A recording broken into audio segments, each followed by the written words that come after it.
आओ सुनाओ किस्से कहानियाँ। तरुण और निकिता दोनों एक दूसरे से बेहद प्यार करते थे।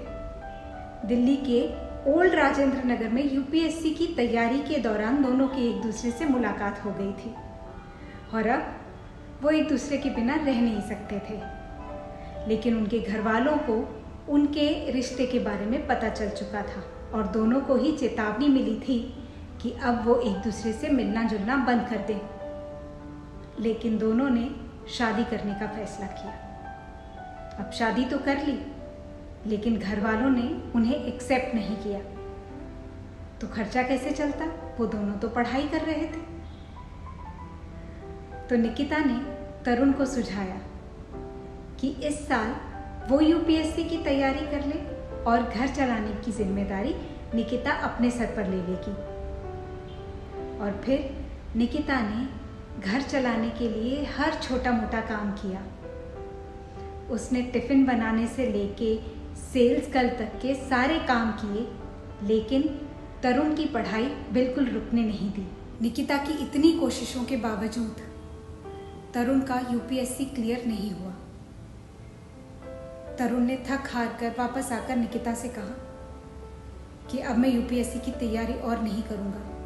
मैं तुम्हें और ज़्यादा परेशान नहीं देख सकता। तुम अकेले इस घर का बोझ उठाओ, ये मुझसे बर्दाश्त नहीं होगा। मैं कोई नौकरी ढूंढ लूँगा और फिर घर मैं चलाऊँगा।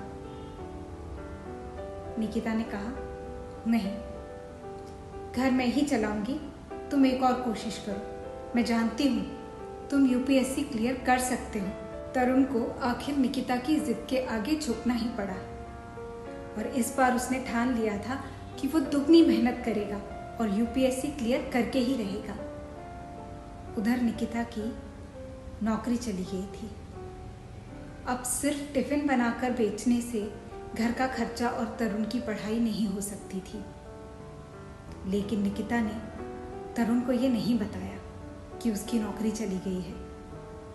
वह नौकरी की तलाश में रोज घर से निकल जाती, लेकिन नौकरी वो मिल ही नहीं रही थी।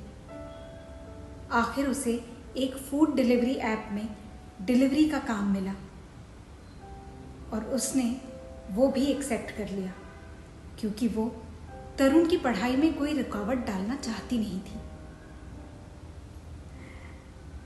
जैसे तैसे घर का खर्चा चलता, तरुण अपनी पढ़ाई करता और निकिता पूरा दिन मेहनत करती।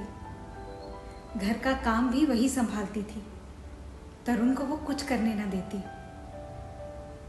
और तरुण ये सब देख रहा था, समझ रहा था। आखिरकार वो दिन आया जब तरुण ने यूपीएससी क्लियर कर लिया। प्रीलिम्स, मेंस और इंटरव्यू सभी। तरुण को अपनी कामयाबी की उतनी खुशी नहीं थी जितनी निकिता खुश थी। क्यों ना हो, आखिरकार उसकी मेहनत रंग लाई थी। 2 साल के अथक प्रयास के बाद उसका पति अब आईएएस ऑफिसर बन चुका था। दोनों के रूठे हुए घर वाले वापस लौट आए थे। तरुण ने चिल्ला चिल्ला कर सबसे कहा, बीवी हो तो निकिता जैसी। ऐसी बीवी पाकर वो धन्य हो गया था। और उसके बाद जैसा कि उन दोनों ने तय किया था, निकिता ने यूपीएससी की तैयारी करना शुरू कर दिया और उसके अगले साल निकिता का भी सिलेक्शन हो गया और दोनों ही पति पत्नी आईएएस ऑफिसर बन गए थे। तो कैसी लगी आपको आज की ये कहानी? अगर आपको ये वीडियो पसंद आया है तो लाइक कर दीजिए। कमेंट करके हमें बताइए कि आपने इस तरह की और कौन सी कहानियाँ या किस्से सुने हैं। और हमारा चैनल सब्सक्राइब करना बिल्कुल ना भूलिएगा। तो मिलते हैं आपसे फिर एक नई इंस्पायरिंग, एस्पायरिंग और एंटरटेनिंग कहानी के साथ। तब तक के लिए नमस्कार।